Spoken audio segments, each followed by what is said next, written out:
यह महाराज जी की झोपड़ी है जिस पर महाराज जी रहकर तपस्या करते हैं। यह महाराज जी का बिस्तर है। चल रहे हैं हम। ये कटहल का पेड़ और ये कुआं है और आप सामने सिर्फ जंगल ही जंगल है, चारों तरफ कुछ भी नहीं है। जंगल में अकेले कुटिया बनी है महाराज जी की। ये सामने वाली, इसी में महाराज जी रह के तपस्या करते हैं और सिर्फ जंगल ही जंगल चारों तरफ। यह भगवान श्री राम की तपोभूमि है। आप चित्रकूट धाम आएंगे तो आपको अभी भी यहाँ ऐसा लगेगा जैसे हम त्रेता युग में आ गए। आपको अगर त्रेता युग देखना है तो आप टाठी घाट के जंगलों में आइए चित्रकूट के। अभी भी आपको लगेगा हम त्रेता युग में आ गए। देखिए ये विशाल सागौन के पेड़ खड़े हुए हैं, लाखों पेड़ खड़े हुए हैं सागौन के जंगल में। ये महाराज जी का यहाँ एक छोटा सा भगवान शिव का मंदिर है और ये पीपल के पेड़ के नीचे बस ऐसा ही व्यू है सामने का चारों तरफ। और यह महाराज जी की रसोई है। इसमें खाना बनता है महाराज जी का बंदरों से बचने के लिए। देखिए मिट्टी का घर है जालीदार महाराज जी का। देखिए हमारे ऋषि मुनि इसी तरह मिट्टी के घरों में रहते हैं। और मैं जितने भी दर्शक हमारे देख रहे हैं, मैं फिर से कहना चाहूँगा कि आप लोग टाठी घाट के जंगलों में आइए।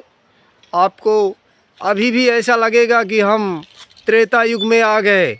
जैसा प्रभु श्री राम त्रेता युग में टाठी घाट के इन जंगलों को छोड़ के गए थे, आज भी वैसे की वैसे ही है। ये देखिए ऐसे संतों के दर्शन करना बहुत ही दुर्लभ है।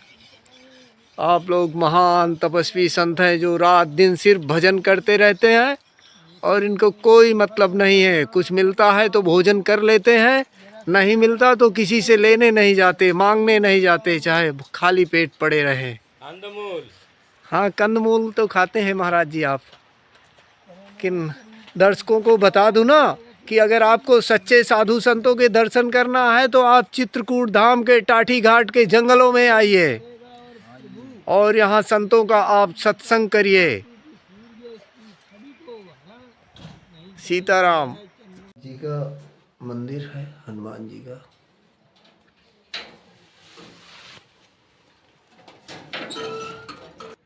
नाम की भक्ति जो भी करेंगे वो भवसागर से पार हो जाएंगे जी। गोस्वामी तुलसीदास जी ने रामायण में लिखा है, नाम लेत भव सिंधु सुखाही, करहीं विचार सुजन मन माही। सुजन का मतलब होता है विद्वान। गोस्वामी तुलसीदास जी कहते हैं कि हे विद्वानों, अपने मन में विचार करो, परमात्मा का, भगवान का नाम लेने मात्र से दुख सागर भव सागर सूख जाता है। इतना करंट उसके नाम में है। जी महाराज जी। फिर उन्होंने और भी फाइनल कहा है, कल युग केवल नाम आधारा, सुमिर सुमिर नर उतरहि पारा। स्वामी तुलसीदास जी कहते हैं कि कलयुग में केवल नाम का आधार है। जो भी नाम को जान जाए, केवल का मतलब होता है एक जी। ये हमारे चित्रकूट की भाषा, केवल, केवल का मतलब एक, दूसरा नहीं। तो कह रहे केवल नाम, कल युग केवल नाम आधारा, सुमिर सुमिर नर उतरहि पारा। कि जो भी परमात्मा के उस पावन नाम को प्राप्त कर लेंगे गुरुदेव के द्वारा, वो उसका सुमिरन कर करके भवसागर से पार हो जाएंगे।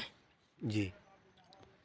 अच्छा, फिर कह रहे हैं कि यदि अभी भी आप नहीं मानते हो तो कहते हैं, चहूँ जुग चाहूँ श्रुति नाम प्रभाऊ, कलि विशेष नहीं आने उपाऊ। करें चारों युग में, चारों श्रुतियों में भक्ति नाम की होती है, और कलयुग में उसके अलावा दूसरा कोई उपाय नहीं है। चार युग में, सतयुग में, त्रेता में, द्वापर में, कलयुग में। श्रुति कहते हैं श्रवण कराने वाली। जैसे चार वेद हैं, ऐसे चारों वेदों के जो सूत्र हैं उनको श्रवण कराने वाली को श्रुति कहते हैं। तो चारों श्रुतियों में लिखा हुआ है सरल भाषा। श्रुति का मतलब सरल भाषा में, वेद की जो भाषा कठिन है उसको सरल भाषा में करके, तो चारों श्रुतियों में भक्ति नाम की बतलाई जाती है। तो जो भी नाम का सुमिरन करेंगे वो भवसागर से पार हो जाएंगे। फिर उन्होंने कहा और फाइनल जजमेंट दे दिया, कहाँ लगी कहाँ मैं नाम बड़ाई, राम न सकहीं नाम गुण गाई।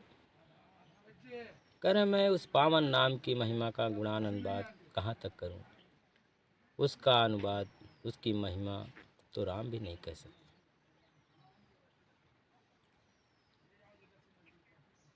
तो फिर उन्होंने कहा कि राम एक तापस्ती तारी, नाम कोटि खल कुमति सुधारी। तो स्वामी तुलसीदास जी कह रहे हैं, राम जी ने जो है एक तापस्ती है, जो अहिल्या नारी थी गौतम ऋषि की पत्नी, उनका उद्धार किया था। वो शिला में थी, उनकी आत्मा शिला हो गई थी, उनकी शरीर शिला बन गई थी, आत्मा उसी में थी। तो उन्होंने अपने करंट से, अपने पावर से, अपने रज से उस शिला का उद्धार कर दिया। तो अहिल्या की जो आत्मा थी, सती नारी थी, वो अपने पति धाम को चली गई, पति लोक को चली गई। और जैसे ही भगवान राम का स्पर्श हुआ, आनंद से भर गई और सारे कष्ट उसके मिट गए, चली गई। तो भगवान राम ने एक नारी का जो है अहिल्या का उद्धार किया था। और फिर कह रहे हैं कि नाम जो है करोड़ों कुमतियों को, दुष्टों को, पापियों को भक्ति में लगा करके उसको भवसागर से पार किया है। तो नाम की भक्ति करने वाले वो भवसागर से पार हो जाएंगे, जो राम की भक्ति करेंगे वो बैकुंठ जाएंगे। बस इतना अंतर है। जी महाराज जी। स्वर्ग, बैकुंठ ये सबसे नीचे के लोग हैं। अब इनके ऊपर बहुत लोग, बहुत ब्रह्मांड हैं। कौन कौन से महाराज जी? जैसे कोई? इनके ऊपर एक ही ब्रह्मांड में, जैसे स्वर्ग, बैकुंठ, स्वामी लोक, धार लोक, सतलोक, ऐसे सभी एक ही ब्रह्मांड में है, ब्रह्मा का लोक। जी महाराज जी। हाँ, तो ऐसे ही सो जो है लोक है। और 21 ब्रह्मांड तक भवसागर है। भवसागर कहाँ तक है? 21 ब्रह्मांड तक। एक ब्रह्मांड को एक सूर्य और एक चंद्रमा प्रकाशित करता है। जी जी। तो काल पुरुष की रचना है। प्रत्येक ब्रह्मांड में उसने अपनी सृष्टि की रचना 3 पद में रखी। 3 पद कैसे? ब्रह्मा, विष्णु, महेश, ये 3 पद हैं, सीट है। तो प्रत्येक ब्रह्मांड में 3 लोक हैं और एक एक लोक के ये भगवान हैं, मालिक हैं, संचालित करते हैं, सृष्टि का, प्रकृति का सहयोग करते हैं। यदि शंकर भगवान संहार न करें तो सृष्टि में उथल पुथल हो जाएगी। भगवान विष्णु पालन न करें तो सृष्टि में उथल पुथल हो जाएगी। ब्रह्मा जी सृजन न करें तो सृष्टि में उथल पुथल हो जाएगी। तो ये अपने अपना जो है सहयोग दे रहे हैं, सृष्टि का संचालन कर रहे हैं। प्रकृति माता गर्भ को धारण करती है और बीज को अंकुरित करती है ना? जी महाराज जी। तो इस प्रकार से जो है सृष्टि का सहयोग करने वाली ये महान शक्तियाँ हैं। जी और ये मूल रूप से मनुष्य का जो शरीर है इसमें विराजमान है। ये सारी शक्तियाँ जितनी बाहर हैं उतनी आपके अंदर भी हैं। शक्तियाँ सोई हुई हैं, जी लेकिन सोई हुई अवस्था में भी आपको ज्ञान, गुण, स्वाद सारी क्रिया करवा रहे हैं शरीर की। सोई हुई अवस्था में, जागृत नहीं। जी जी जो इन शक्तियों को जागृत कर लेता है, इनका भेद जान करके गुरु के सद्गुरु के पास पहुंच जाता है, इनके जागृत होने का जो भेद पा लेता है, तो वो अपनी कुंडलियों को जागृत कर लेते हैं, उनको शक्ति हो जाती है। और नहीं तो शक्ति सबके अंदर है पर सोई हुई है। महाराज जी, उसका जागृत करने का रास्ता? अब वो बहुत सूक्ष्म है, छुपा हुआ है, ऐसे उसको कभी भी उजागर नहीं किया जा सकता है। उनके तो भेद हैं, जैसे गुरुदेव ने बताया कि आप जो है इस प्रकार से इस चीज़ को कीजिए जी इतने समय तक, जी जी तो वो गुप्त है। जी आप जी शिष्य उसकी रिसर्च में लगा है, उसकी खोज कर रहा है ना। तो उसने उस शक्ति का रिसर्च किया तो वो शक्ति सामने आई, प्रकट हुई, उसका अनुभव हुआ। जी जी अब उसका अनुभव हो गया तो फिर गुरुदेव कहेंगे कि भैया ये तो तुझे हो गई, अब ये चीज़ ले, अब इसकी रिसर्च कर। जी जी यदि चेला उसकी रिसर्च नहीं कर पा रहा है जी तो फिर वो अपना जो है थोड़ा सा सहारा देंगे। जी क्या देंगे? सहारा देंगे, अर्थात थोड़ा सा अपना तपोबल दे देंगे, जी क्योंकि बिना तपोबल के अनुभव नहीं होगा। जी रिसर्च तो करनी पड़ेगी, तपोबल अर्जित करना पड़ेगा।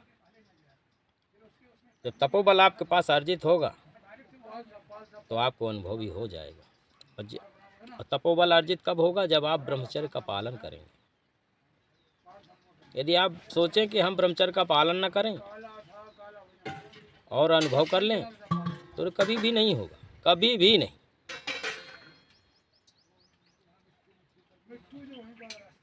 क्योंकि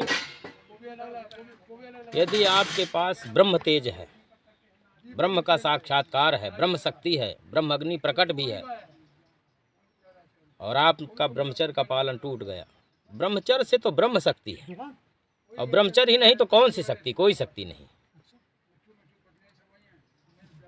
तो ब्रह्मचर्य का पालन करेंगे तो आपके पास ब्रह्म शक्ति है, और भी सब देवी देवताओं की शक्ति होगी जिनका आपने रिसर्च किया। और ब्रह्मचर्य का पालन नहीं होगा तो आप बिल्कुल खाली है मैदान, कुछ भी नहीं है। तो गृहस्थ के लिए हम समझाते हैं। जी महाराज जी, गृहस्थ का जीवन कैसा होना चाहिए? गृहस्थ के लिए समझाते हैं कि जब आप साधना, भक्ति, तपस्या करो, वैसे तो संसार अपने तरीके से कर ही रहा है, भाव के द्वारा, भावना के द्वारा। जी जैसी भावना आ गई, जैसी आस्था अंदर से निकली तो भाग चलता है तीर्थों को, कुंभ नहाने को, है ना। जी तो आस्था गई किसी तीर्थ स्थान में, घूम के वहाँ से आई, फिर पीछे से आपको ले जा रही है कि चलो भाई कुंभ घूम आए या किसी तीर्थ में चलें, है ना। जी जी तो आस्था के द्वारा पूजा भक्ति हो रही है, तो भाव आ जाता है तो भक्ति करने लग जाता है, भाव बिगड़ गया तो भक्ति खत्म, फिर कुछ नहीं करता। जी जी तो भावनाएं हमेशा सही नहीं होती हैं, अच्छी बुरी दोनों हृदय में प्रकट होती हैं। इसलिए जो है भक्ति भी उनकी सीमित रह जाती है। जी जी तो उसका कोई मार्ग महाराज जी गृहस्थ के लिए भक्ति का? गृहस्थ के लिए यही है कि पहले तो वो सच्चे सद्गुरु, सच्चे संत की तलाश करें जी जी और उनसे जो है उनका सत्संग सुने, तो जिससे बुद्धि का दोष दूर हो। क्योंकि आजकल इतना ज्ञान हो गया है संसार में, यूट्यूब और ये सब वीडियो के माध्यम से, कथावाचक चैनल महाराज पे। जी कुछ ज़्यादा ही गुमराह कर रहे हैं लोगों को। हाँ, तो वो भाई थोड़े सा कोई बोलेगा तो उसकी बुद्धि सही रहेगी ना, सूक्ष्म रहेगी, थोड़ा सा बोल देगा जितना उसको अनुभव होगा। और हमको रात दिन वही बोलना है, कथाएं का कितने शब्द लाएंगे हम। नहीं, आप जो तपस्या और के माध्यम से आपको अर्जित हुआ है ज्ञान, और ये कथावाचक नए नए तरीका बताते रहते हैं। तो वो तो ठीक है ना, वो जो भी कर रहे हैं तो कर रहे हैं, लोग लगे हुए हैं। जी जी वो क्या है कि जिनके पास समय नहीं है, मन बड़ा दुष्ट है, जी जी ये लोगों को भ्रमित करके रखा है। जी जीव जी को ये भ्रमित करता है, किसी को शांति नहीं होने देता, यहाँ वहाँ इधर उधर। तो लोग जब तक गए, जो ये गायन विद्या है, जी जी तो ये 14वीं विद्या है। इसको भगवान शंकर ने जो है प्रकट किया था जीवों की शांति के लिए। जी जी तो जिस समय म्यूजिक बजता है जी और संगीत हो रहा है अच्छे से, हम्म, और वाणी में भी थोड़ा किसी के मिठास है, जी तो फिर जितने भी वहाँ श्रोतागण बैठे हैं वो आनंद से हो जाते हैं उस वक्त के लिए, जी संगीत के माध्यम से। जी तो थोड़ी सी उनको, जब तक घंटे 2 घंटे 10 मिनट 20 मिनट जितना भी वहाँ रहेंगे, उतनी देर उनको संसारिक मोह माया से, बंधन से मुक्त जी महाराज। उतने समय के लिए वो वहाँ पे एकदम से भक्तिमय हो जाएंगे। जी जी तो ये खेल जो है संगीत का है। जी जी तो ऐसे लोग जो है अपना करते हैं। और गृहस्थ के लिए भक्ति क्या है, वो पहले सच्चे संत या गुरु की तलाश करें, जी जी इसके बाद में फिर वो उनको बतलाएंगे।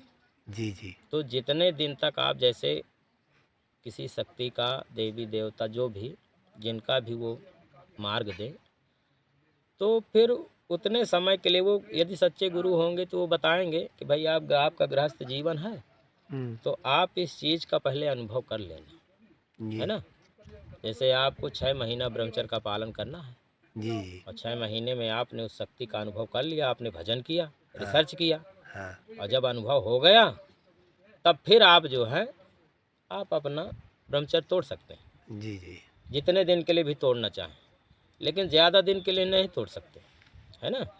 अच्छा इसके बाद फिर गुरु की शरण में जाएंगे, तो वो फिर दूसरी चीज़ कोई बताएंगे, फिर थोड़ा सा अपना तपोबल भी देंगे, जिससे आपको अनुभव हो जाए। जो आपने गड़बड़ सड़बड़ किया है बीच में, जी जी तो उसकी भरपाई फिर वो अपने तपोबल से कर देंगे, जी जी तो फिर उन गृहस्थ को अनुभव हो जाए। जी जी ऐसे ही राजा जनक को गुरु अष्टावक्र जी ने अनुभव कराया था।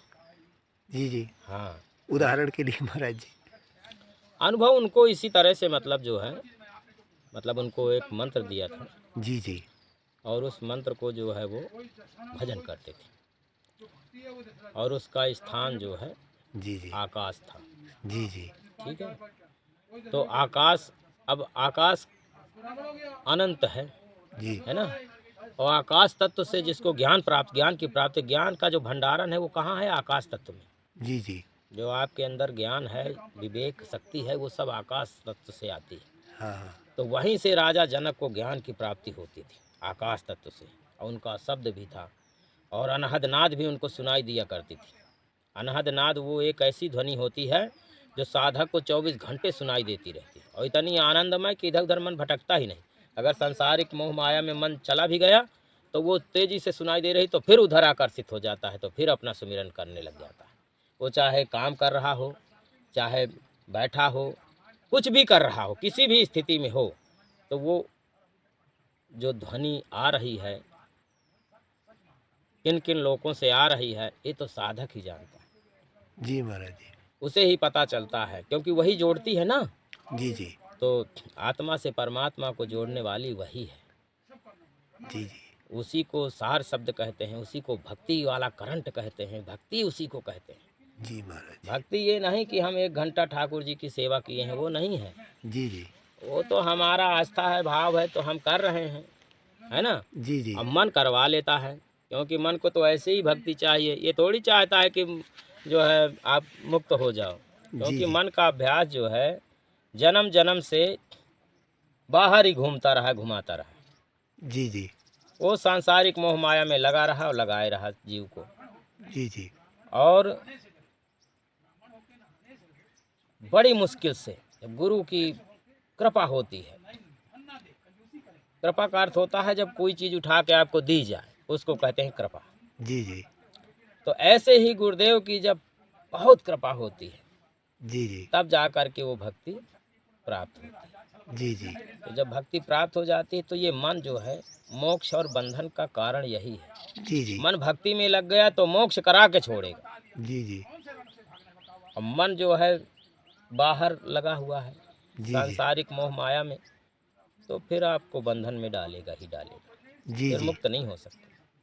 तो ऐसे ही अब ऐसा सदगुरु हो जो इस बॉडी में अंदर घुसना सिखाए, जी अंदर क्या हो रहा है, जी जी कितने तार बज रहे हैं, क्या क्या है मसाला, जी जी तो अंदर घुसने का मार्ग बताए, 10वां द्वार बतलाए।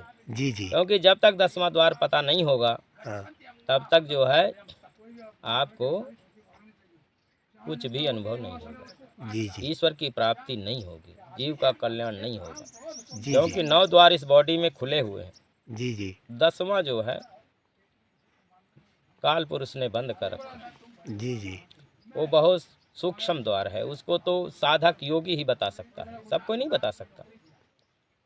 क्योंकि बहुत से तो हमने कई बार साधु संतों से पूछा भी, इस टाइम में जैसे भी हमको मिले तो बता देते हैं कि ये है ये 10वां द्वार।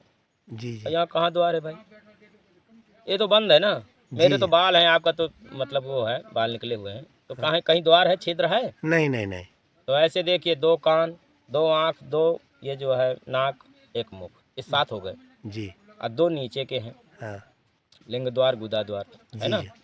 तो ऐसे 9 द्वार हो गए, जी जी अब 10वां कहाँ है भाई? ये भी सोचने वाली बात है। हाँ,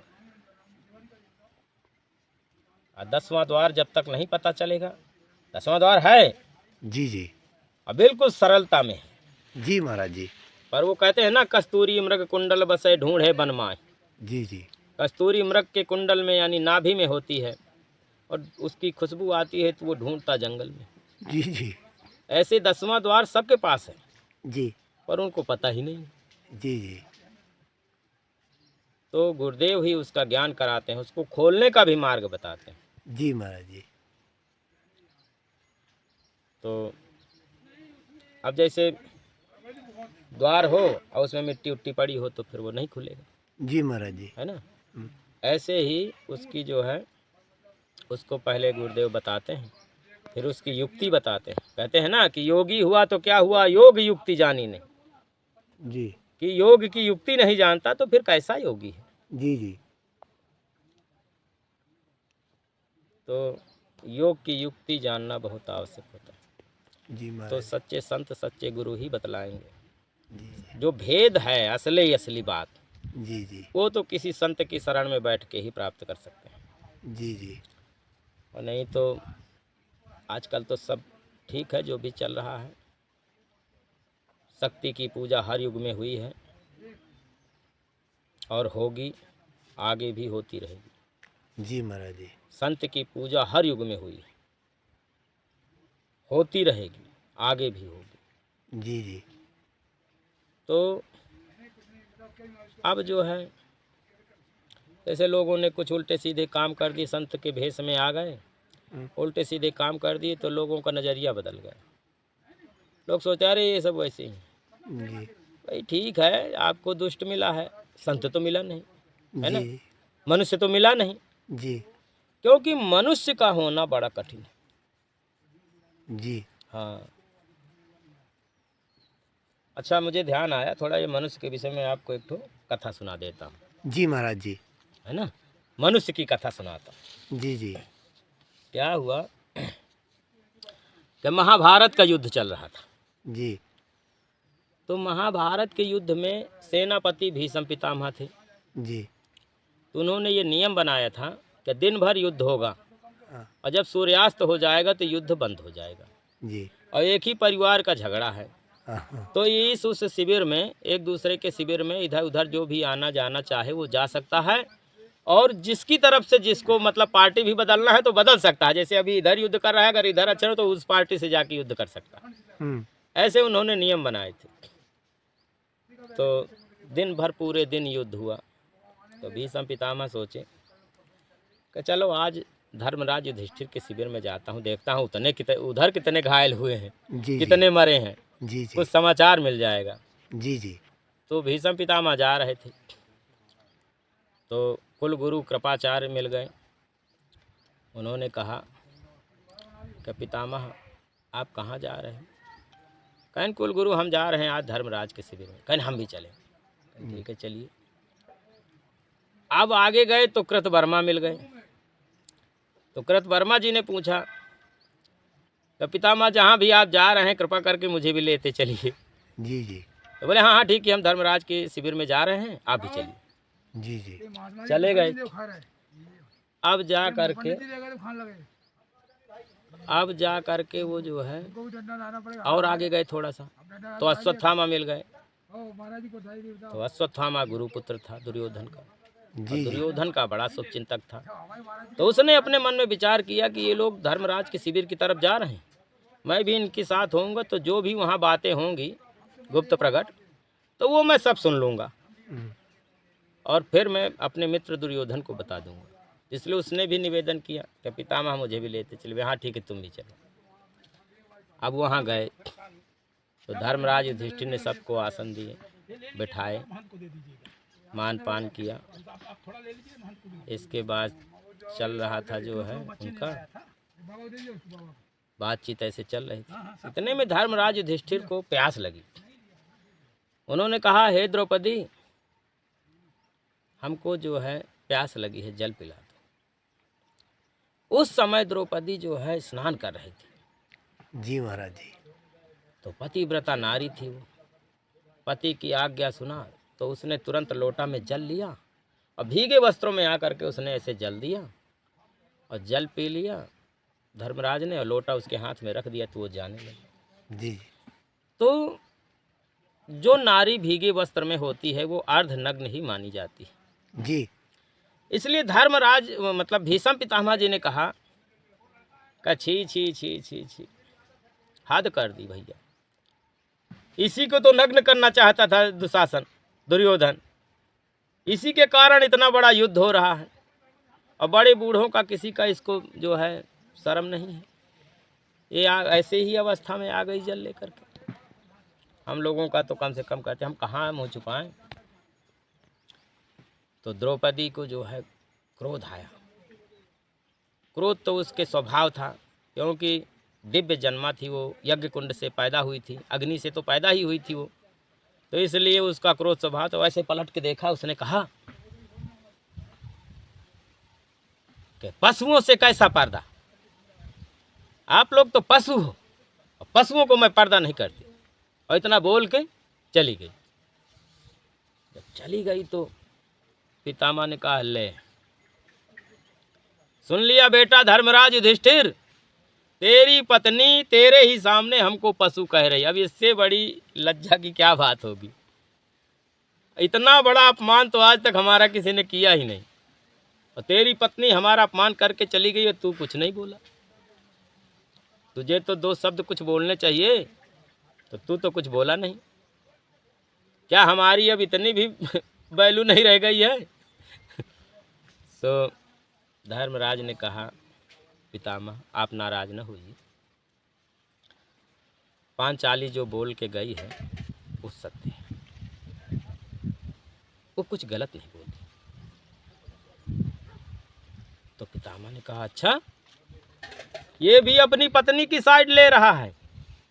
बोले हे पुत्र तुझे बता दूं कि आज भी मेरे बाणों में इतनी शक्ति है, मेरे ही बनाए हुए नियम हैं कि सूर्यास्त के बाद युद्ध नहीं होगा, तो मैं नियम को तोड़ भी सकता हूँ और युद्ध के लिए तुझे खड़ा कर सकता हूँ। पर उसके पहले तू ये प्रमाणित कर, ये सिद्ध करके बता कि हम लोग पशु कैसे हैं। तो धर्मराज युधिष्ठिर ने कहा पितामह मैं प्रमाणित कर दूंगा। आप मुझे जो है 1 किलो मनुष्य का मांस ले आइए, मैं प्रमाणित कर दूंगा। बोले अच्छा इतने लोग मरे हैं, इतनी चिताएं जल रही, कुछ की तो जला भी नहीं पाए, ऐसी ही लाशें पड़ी हैं, तो पूरे रथ भर भर के भिजवा दूं पुत्र, तू 1 किलो की बात कर रहा है। तो फिर धर्मराज ने कहा पितामह जो युद्ध भूमि में लाशें पड़ी हैं, लावारिस हैं, उनमें आपका अधिकार नहीं है, उनमें गिद्ध का अधिकार है। तो हे पितामह, यदि युद्ध भूमि से लाओ तो वहां एक गिद्ध बैठा होगा, उसकी आज्ञा से लाना। गिद्ध को मार करके नहीं लाना, जबरदस्ती से नहीं लाना, उस गिद्ध की आज्ञा, क्योंकि वो अधिकार गिद्ध का है। वो गिद्ध आज्ञा दे दे कि पितामह ले जाइए, तो फिर आप ले आना। बोले अच्छा, अब हमको एक गिद्ध की भी आज्ञा का पालन करना पड़ेगा। बोले पितामह, यदि मनुष्य का मांस लेना है आपको तो गिद्ध की आज्ञा का पालन तो करना ही पड़ेगा। बोले ठीक है, जा रहे हैं भाई। तो पितामह गए युद्ध भूमि में, खोजते खोजते एक गिद्ध बैठा था तो वो मिल गया। तो गिद्ध से बोले कि हे गिद्ध, हमको जो है 1 किलो मनुष्य का मांस दे दे। तो गिद्ध बोला, अरे पितामह, आप तो इच्छा मृत्यु वाले हैं, आपका कोई कुछ नहीं बिगाड़ सकता। अब मैं तो एक गिद्ध हूँ, आपके एक ही बाण में मेरी मृत्यु हो जाएगी। मैं कौन होता हूँ आपको देने लेने वाला? जो आपकी इच्छा हो ले जाइए। बोले नहीं गिद्ध, धर्मराज की आज्ञा है कि तेरी आज्ञा से मुझे 1 किलो मनुष्य का मांस लेना है। तो गिद्ध बोला, ऐसी बात है, धर्मराज की आज्ञा है तो ठीक है। हे पितामह, इस रणभूमि में कहीं भी मुझे मनुष्य नहीं दिखाई दे रहा, कहीं भी मनुष्य नहीं है। कहीं मनुष्य होता तो मैं आपको दे देता। बोले तू भी धर्मराज की भाषा बोल रहा है? अच्छा, प्रमाणित करो कि इस रणभूमि में मनुष्य नहीं। बोले हाँ, मैं प्रमाणित करूंगा। तो गिद्ध ने कहा, हे पितामह, मेरा एक पंख उखाड़ लीजिए और अपने नेत्रों के ऊपर ऐसे रख करके आप चारों तरफ देख लीजिए, कहीं यदि आपको मनुष्य दिखाई दे दे तो फिर आप जो है ले जाइए।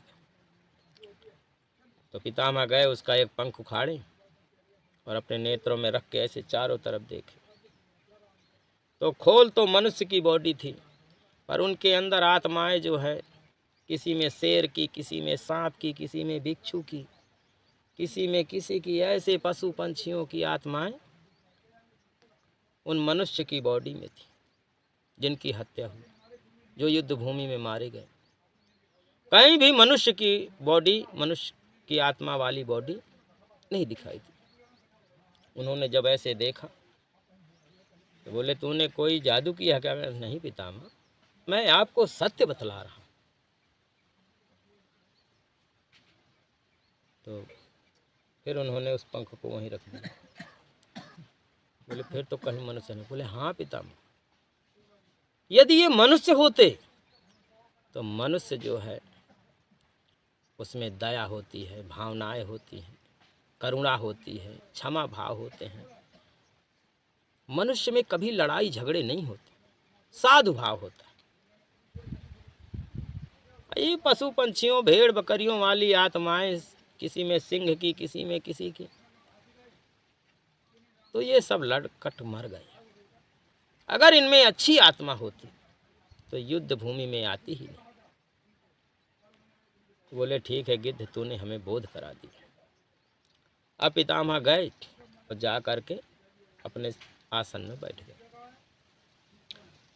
तो अब किसी से कुछ बोले नहीं। अब क्या बोले? तो कुल गुरु कृपाचार्य जी ने कहा कि पितामह नहीं ला पाए, लगता है मैं जाता हूँ, मैं लेके आता हूँ। तो कुल गुरु गए, वहाँ जा कर के गिद्ध को देखा तो गिद्ध से जो है आज्ञा लिए कि हे गिद्ध, हमको 1 किलो मनुष्य का मांस चाहिए। गिद्ध ने कहा हाँ, आप तो संग्राम विजयी हैं, कुल गुरु कृपाचार्य हैं। आज तक कोई भी संग्राम, आप युद्ध, कोई भी युद्ध आप हारे ही नहीं। मैं भला आपका निरादर कैसे कर सकता हूँ? आप ले जाइए, जितना चाहिए उतना ले जाइए। बोल नहीं, तुम्हारी आज्ञा से हमें 1 किलो मनुष्य का मांस सिर्फ चाहिए। तो बोले पितामह ने आपको कुछ नहीं बताया? बोले नहीं, वो तो गए चुपचाप बैठ गए, कुछ नहीं बताए। बोले जान गया मैं, धर्मराज की सभा चल रही है। तो बोले हे कुलगुरु, यदि पितामह ने नहीं बताया तो मेरा समय बेकार मत करो। मैं अभी ध्यान में हूँ, गिद्ध हूँ तो क्या हुआ, पर मैं अभी ध्यान में हूँ, मेरा समय नष्ट मत करो। ये मेरा पंख ले लो और जो है आप ऐसे रख करके देख लीजिए कहीं मनुष्य की बॉडी हो तो ले जाइए। तो उन्होंने देखा तो वही सब दिखाई दिया जो पितामह ने देखा था। तो बस उन्होंने रख दिया, बोले ये प्रमाणित हो गया कि जो है यहाँ कोई मनुष्य नहीं था। तो कुलगुरु गए और जा कर के बैठ गए। तो कृतवर्मा जी ने कहा कि जब पितामह नहीं ला पाए, कुलगुरु नहीं ला पाए, तो हम कैसे, मैं और अश्वत्थामा हम तो ला ही नहीं सकते। इसका मतलब ये प्रमाणित हो गया कि द्रौपदी सत्य कह रही थी, हम लोग पशु हैं, मनुष्य होते तो युद्ध भूमि में नहीं आते। इसलिए आज की सभा यहीं जो है समाप्त की जाती है। और बहुत बहुत धन्यवाद धर्मराज जी आपका, जो आपने हमको आज ये बोध कराया कि मनुष्यों में कभी युद्ध लड़ाई झगड़े नहीं होते हैं, अशांति नहीं होती है। और इतना बोल करके वो चले गए अपने अपने शिविर में। बहुत अच्छी बोलो महाराज। सदगुरुदेव भगवान की जय। सीताराम। महाराज जी आपने बहुत अच्छी जानकारी दी कि अगर वो मनुष्य होते तो झगड़ा लड़ाई नहीं करते। और इससे जो है ना लोगों को प्रेरणा मिलेगी सुनकर। सीताराम।